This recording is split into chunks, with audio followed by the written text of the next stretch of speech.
oxygen saturations. You've heard about that. That's the amount of oxygen that's circulating in the blood. They come in very ill and they deteriorate very quickly. And so we are really asking persons that even if you have a little runny nose, you have a little cough, you get checked to make sure this is what it is. And even while you're at home, especially persons with pre-existing conditions, if you notice at any point that, you are vomiting or you have diarrhea that's not settling, you're feeling suddenly much worse, we ask that you seek urgent care. But the nature of COVID is that it is, and this is something that's been reported repeatedly, that persons can go from stable to completely unstable and die in a very short space of time. So it's not a question really of whether or not you seek care early, because you could be without symptoms, say this morning, and develop symptoms later on that same day. Some people it's partially genetic because the virus attaches to a certain cell in the lung, and how it attaches varies. Some people have receptors that are more susceptible, almost sticky. The virus attaches quicker. And when the virus attaches, it creates a change in the body. We call it a cytokine storm. Basically, it just means the body reacts violently. Okay? The lungs shut down, they get wet, soggy, shut down fairly quickly. In a matter of hours, you're here today and you're gone tomorrow. It's more likely to happen in elderly persons with pre-existing conditions, but there's some young people it happens to, and that is the frightening thing about COVID, because we used to think, as Dr. KEIZER would tell you, oh, it's just elderly persons, but we've seen, as she said, the demographics change. We're seeing younger persons, okay? And we were talking about this issue of we having a high threshold for diagnosis. As Dr. KEIZER said, not because if you've had the infection and you have recovered from the infection, meaning your test is negative, it doesn't mean you have recovered from the effects of the virus. Okay. We know that you can have recovered from a nasal swab, but in the tissues the virus is still present. And you can have long COVID, meaning even if the virus is out, meaning the body has gotten rid of it, that fight in the body to get rid of the virus creates a situation the body has to recover.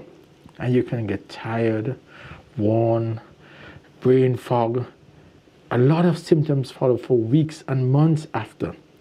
But let's go back to the other scenario where you get the infection, you got a negative test, you recovered, but the virus might still be in your tissues.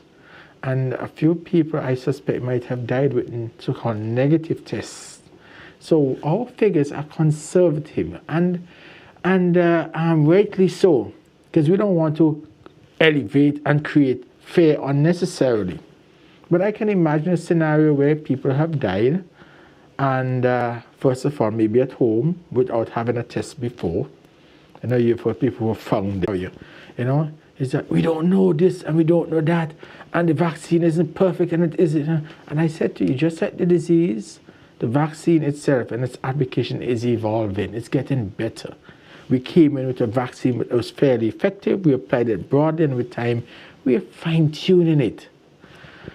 And I said, I use the word evolution because it's the same thing with the disease. Our knowledge of the disease is evolving. Okay?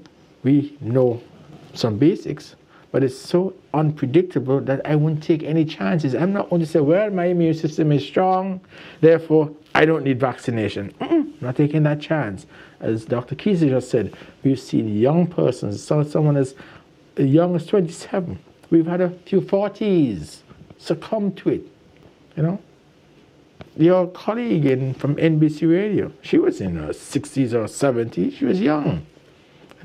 We've had 40-year-olds, we have 42, 44s, we've had 2 or 3 in their 20s, as Dr. KEIZER will tell you. So you see, it's not just the 70s and the 80s, it's fairly young, strong people with what we would consider good immune systems. And a lot of our younger men in their 40s have undiagnosed preconditions. A lot of our men are alcoholics, obese, hypertension, undiagnosed, especially hypertension. Diabetes you can pick up fairly quickly, but hypertension go on for years, and then they have big hearts, which are not necessarily strong but weak. And when they get COVID, they succumb because the effect on the system is so drastic that the heart itself gives out. So it's not as simple as people think. It's not that simple. It's not what you think. You're not as strong as you think you are. Okay, and the whole question of people saying that if they get the disease, they can develop their own immunity. How practical is that, and how true is that? It is true, but it's a high price to pay. Some people have waited too late, waiting to get the infection or saying things, I won't get it, or if I do get it, I'll recover from it because I'm strong, my immune system is good, and succumb. That's why I just said it's so unpredictable. We can tell generally the people who tend to get over it, but with the Delta variant, we've been knocked off our feet. We were so surprised, so caught off guard that we knew it could have happened. But we've always had this kind of false sense of security that, no, it's just old people. You know, that kind of attitude. And then when we start seeing the younger persons die, it's the 20s, 30s, 40s, the vast majority, I would suspect, ask Dr. Keys about the half of those who've died in the last month has been between like 40, below 50, about half of them. And that is troubling. Yes, it is. I want to understand something as well. Somebody has recovered, quote unquote, meaning that it's not showing up in their system per se. But is it still likely that they can infect someone? No, infection takes place by aerosol transmission. Okay, it's possible, but it's unlikely because you have to be coughing or speaking and so on. It comes from the mucous membranes, and it can be absent in the mucous membrane. You dig your nose, it's not there. Dig your teeth, mouth, things like that's not there. It's not on the skin, but it could be in the liver or the lungs or not the lungs necessarily, the tissues, in which case you'd be really sick, but it could be the liver or the kidneys or somewhere else and not, be shedding the virus. And therefore, there's a period of time, even after your test is negative, that you should be careful. Okay. That's why everybody should be wearing masks. When I got vaccinated, I think there was this common thing about me about, oh, he's not wearing any mask now. And I still don't wear mask in my house. I have him open, in the street, no one around me. But once I get into a place or I start conversating, I put my mask on. I do it because I just want the sun. I just want something just to feel the sun. But I am so aware now. I'm in the office, I have my mask on. Any enclosed space, I have my mask on. Home is the only place I maybe don't have my mask. Because even after a lot of infections are asymptomatic. 40 to 50%. In other words, 4 to 5 in every 10 persons. Especially if you're a younger type person, it can be asymptomatic. We'll talk some more about that when we come back after this break. Back in just a moment.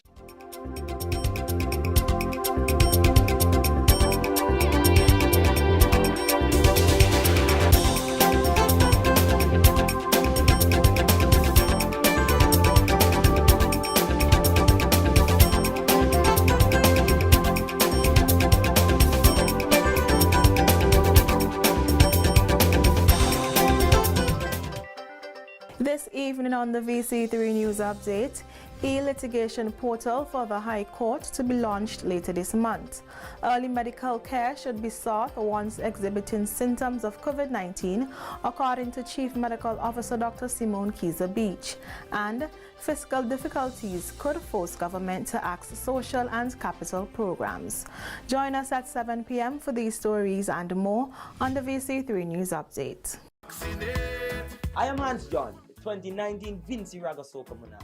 I took the COVID-19 vaccine, and so should you. Let's be an example to others.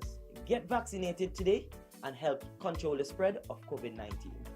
Vaccinate if you want to eliminate the spread of the virus in our place, and do not procrastinate, but rather let us vaccinate. Get vaccinated today.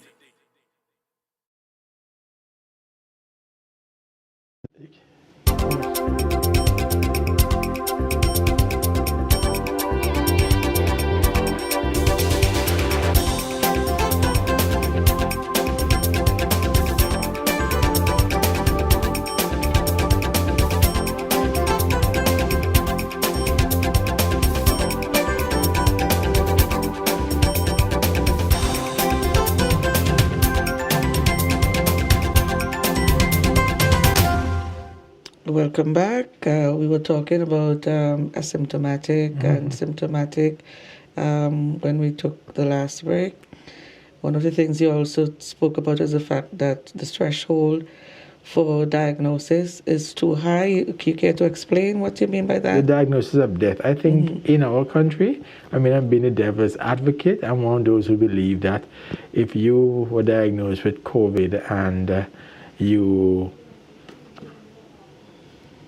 came into the hospital and you had a heart attack, okay? You had your fever, your chills, rigors, little rattles on your chest, you came down very badly with it, but you were known hypertensive or diabetic, and then you had a heart attack and died. And many would say, oh, because the pressure was high or the sugar was high. I'm one of those who said no. The precipitant of your heart attack was the bad infection from COVID. You know? But I think, I mean, Dr. KEIZER can confirm it. We have strict criteria for saying, and when you do medical certificates, we generally have strict criteria for diagnosing certain things and for labeling a disease as the cause, the direct cause of death. And I think with COVID, we are fairly rigid, you know, so rigid that I think we are, in my opinion, you know, underestimating the deaths. We are being very conservative. We are trying not to frighten people, and then we're still getting blamed for elevating the figures to frighten people. I wish we had. I always think we should, but here we are. We're being blamed for what we are not doing. All right. Need to apologize. I was just told that our conversation during the break was on air. Hope that we didn't say anything that, we didn't have anything confidential to disclose there. We're sorry for that. Someone is asking, when a person is tested positive for COVID, what is the typical treatment? We keep hearing of oxygen, but is there any medication?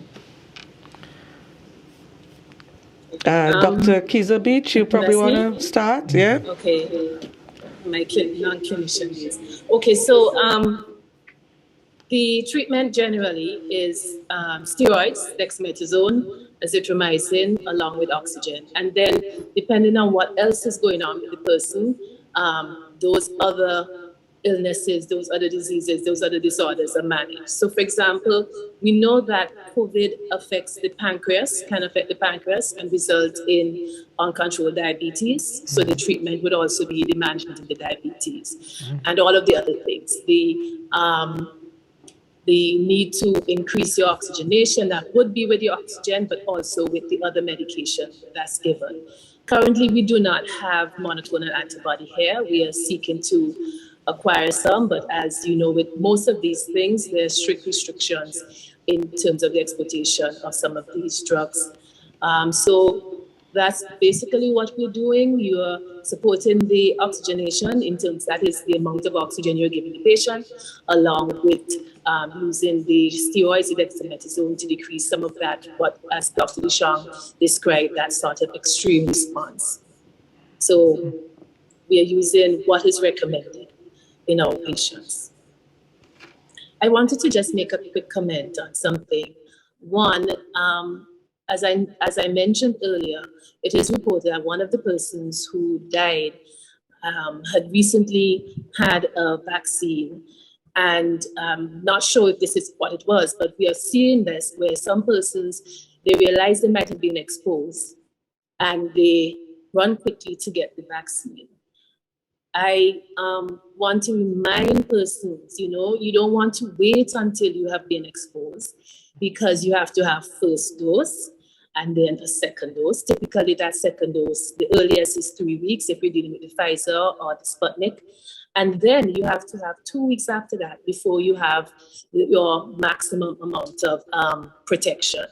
Okay, so we are encouraging persons not to wait until the person next to you in the office tests positive and then you run off to get your vaccine. We want you to go and get it now. We are seeing the benefits. Today we had a 74-year-old female who was on the ward for 2 weeks, COVID positive, and she's been discharged today. And she's vaccinated, she's fully vaccinated, and she's going home and she's well. And the difference between a 74-year-old, who we know is a high risk for a poor outcome relative to somebody who is much younger, 47, say, and the difference there, a significant difference, proven by evidence throughout the world over time, is the vaccination. That's one of the things. So we really encourage persons to go ahead and take your vaccine as soon as possible. And we have a wide range of vaccines available. And even if you have a contraindication to one type, you can have the other. Just wanted to say that up front. Follow-up question. If someone has been exposed and is diagnosed COVID positive, but they have had that first dose, in terms of they're getting better, how soon after that would they be able to take the second dose, or do they have to start over the entire process? No, they don't start over. You can take up to as early as 1 month after your negative result. You can take it, but the advice varies. Some persons will say 1 month after the positive result. Some persons say 1 month after the negative result. And I know there's some physicians who have given, as soon as somebody has a negative result, you get your second dose, or you go ahead if it's first dose, you get your first dose. I just received early this morning, received an article from a colleague and reminding persons about the evidence which supports the fact that even if you have been infected, the immunity that you get from that infection is inconsistent. So I might have a very good response. I might have a very poor response. And also the antibodies that you produce coming out of an infection, they don't last that long. Okay, so the advice is that even though you have been infected, you really, really need to go ahead and get your vaccination. Okay. And in terms of a recovery rate, is there any difference between someone who is vaccinated as opposed to someone who is unvaccinated? Or the recovery is the same? No. The recovery rate for those who are vaccinated is significantly higher than those who aren't. The risk of complications are also significantly less if you're vaccinated compared to if you're not vaccinated. Most of what we've learned about COVID in terms of the long COVID and all the symptoms are from people who were not vaccinated, who got the infection, who survived to tell the story, and those are the people we study to tell you what to expect if you get the infection. People who are vaccinated can have symptoms, but they're generally milder. Honestly, they're generally milder. A cough, a cold, a sniffer, and that's why they blame those of us who are vaccinated for transmitting or creating this surge, because we are less likely to succumb to it in terms of very bad infection, being hospitalized, and extremely rare you might die, especially if you're severely immunocompromised. So it tells you the story is there, the figures are there, and it's repeated country by country, millions by millions, that if you're vaccinated, you fare significantly better in terms of symptoms, in terms of sickness, in terms of hospitalizations, in terms of need for oxygen, in terms of hypoxia and ventilation, and eventually death. You fare significantly better infinitely better. And I always wonder, why would you want to increase, even if you don't die from the infection, okay, the 50 to 60% of persons who are not vaccinated, but who do get symptoms, just the symptoms, the cough, the aches, the pains, the fever, the flu, curl up in bed, loss of appetite, the loss of desire for, the loss of taste, the loss of smell, you know, and if you have difficulty breathing, a lot of people will get slightly hypoxic and not need oxygen. Just the fright of knowing that this can progress, it's frightening, you know. I mean, most of them will eventually recover, but the 5% or 10% that eventually gets admitted to the hospital, or the 1 or 2% who out of that who die. I mean, why do you want to go down that road? You have a 50 to 60% chance, if you're unvaccinated, that you'll get the infection and have some problem. Most of it will be mild, but even the mild symptoms such as cough or cold and fever is worse than the most common side effect of getting vaccinated, which is usually an ague. Most people are asymptomatic.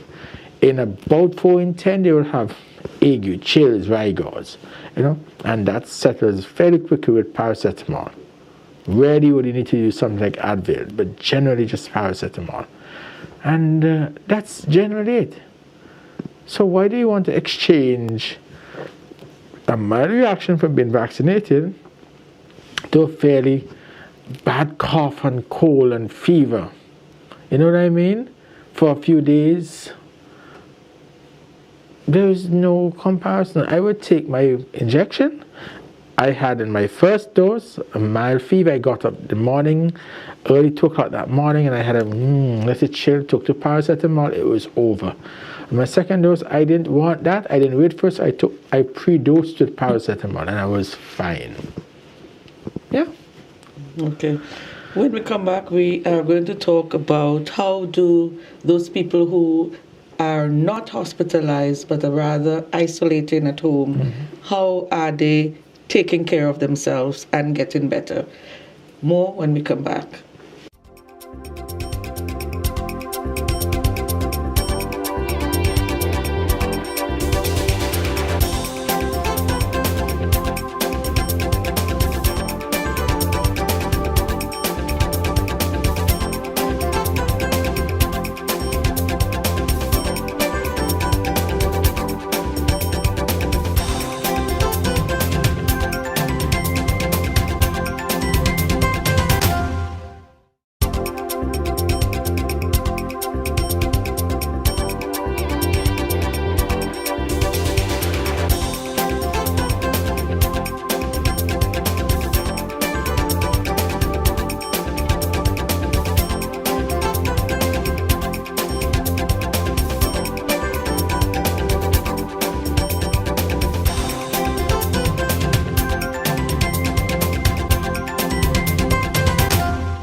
Band of the Year winner 2019. I'm urging you to practice proper hand washing to curb the spread of COVID-19. When you're able to wash your hands, use soap and water to clean your hands thoroughly. Get vaccinated today. Protect yourself and be responsible. Listen to me and I urge you, get vaccinated. It is safe and it is effective. Stop the spread, help the fight, and make the choice that is right. And let us unite and do the thing right. Man and woman, let us join in the fight. This evening on the VC3 News Update, e-litigation portal for the High Court to be launched later this month. Early medical care should be sought once exhibiting symptoms of COVID-19, according to Chief Medical Officer Dr. Simone KEIZER-BEACHE, and fiscal difficulties could force government to axe social and capital programs. Join us at 7 p.m. for these stories and more on the VC3 News Update. You don't want to...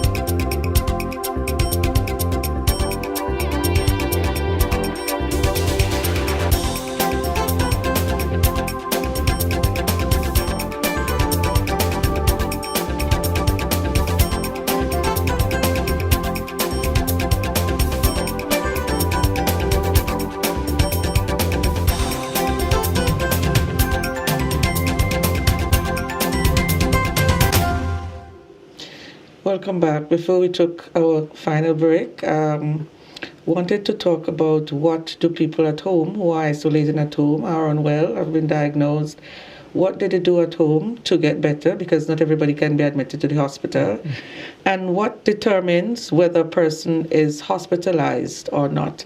Dr. KEIZER-BEACHE, I'll take you first on that, and then Dr. Rohan can come in.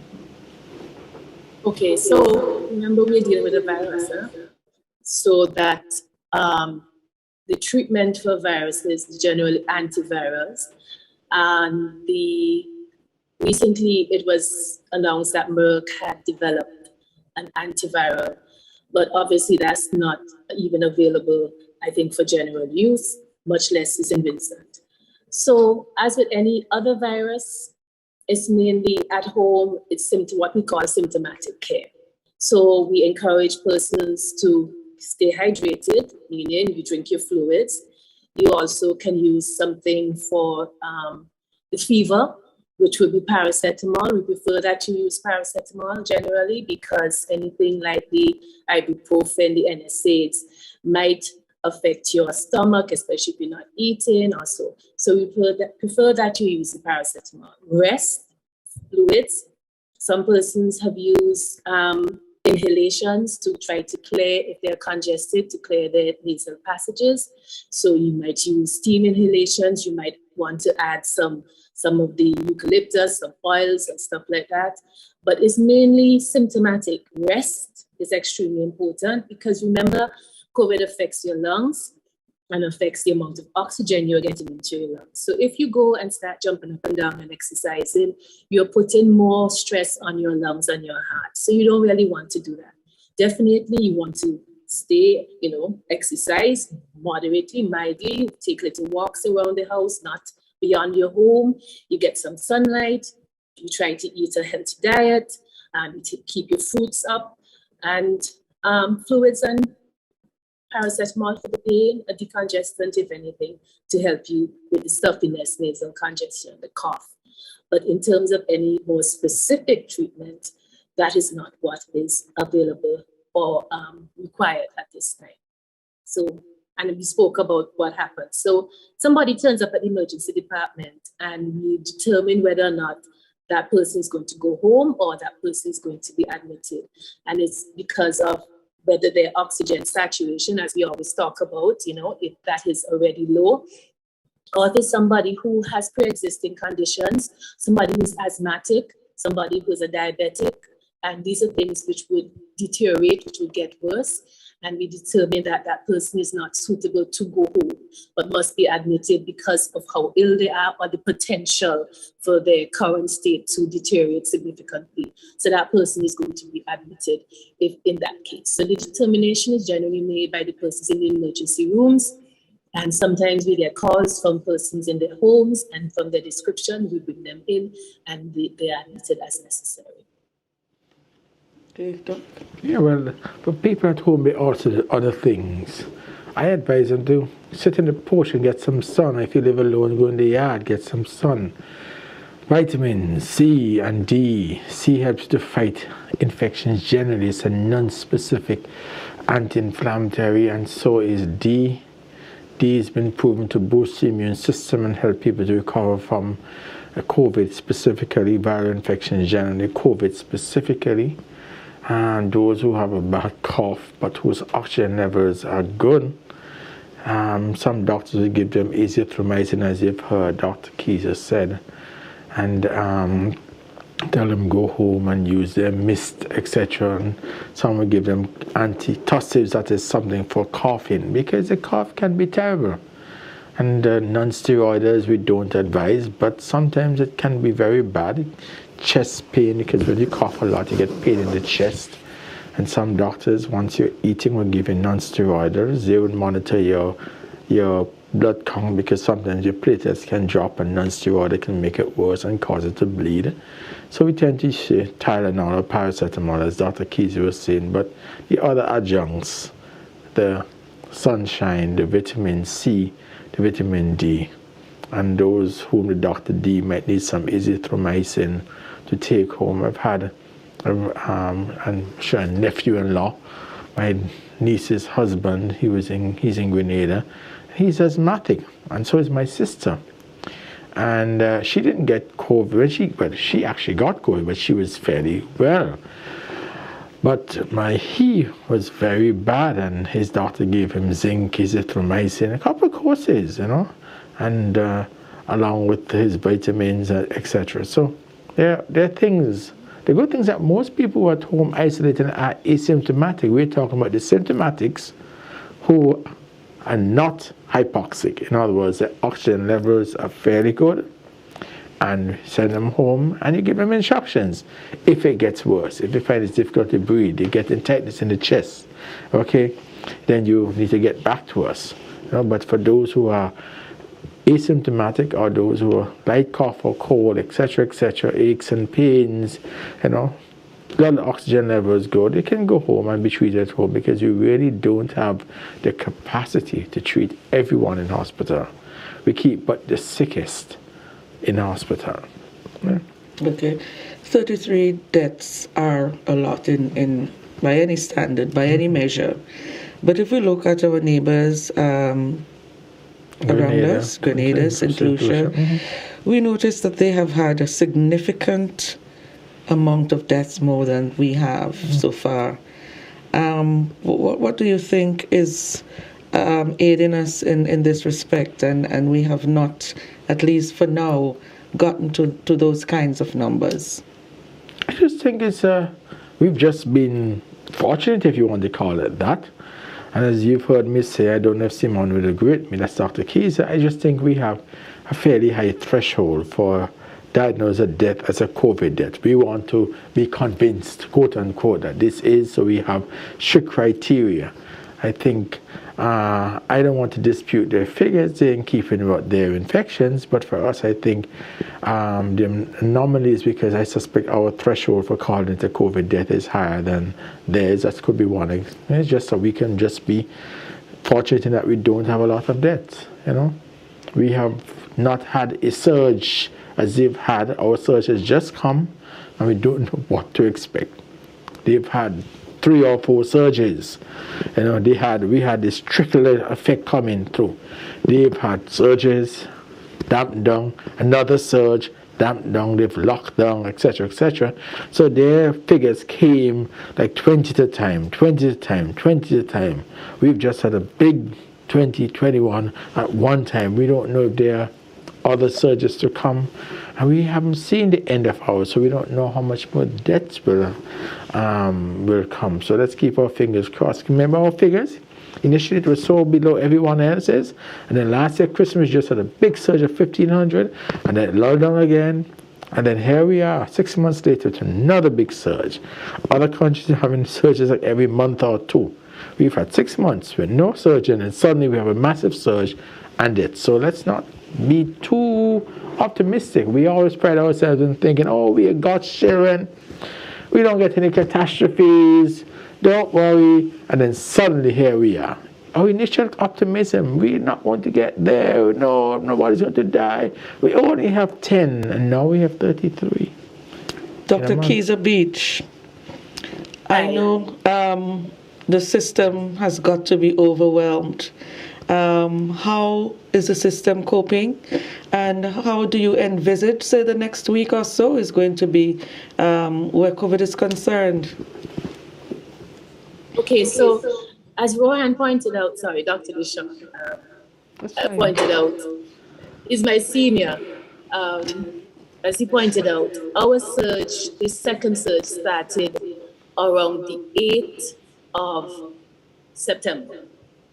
And at that time, we started seeing the cases, but we were aware and we had been warning, because this is what epidemiology is. This is what, you look at what's happening around your neighbors. And even though we are a praying country, these are all of us, we are all praying countries. So look at what happened in Grenada. Grenada started out in August with having had 2 deaths since January this year, and they're now over 100. And you say we haven't had as many, but because we haven't reached that spike as yet, and we are heading up there. Okay, so And Grenada also has a much higher, compared with us, level of vaccination. So they had a much more protected population than we have. So we are looking and we are looking at these figures with great concern, because already, as you said, we are looking at our hospital where we have had to utilize two wards. So we have already, fully occupied our Argyle isolation facility. Then we had to move into the Milton Kate Memorial Hospital, take over the female medical ward, take over the pediatric ward, and we are now looking at moving to a third ward at the MCMH, because we are seeing more and more cases coming in, needing more and more care. And that's a significant blow to our capacity to offer other types of care. So we're really concerned about that. I am looking at the figures daily, looking at the amount of testing, the contact tracing that's going on, and I'm not seeing at this point any sign that we are flattening the curve. Rather, it's an exponential.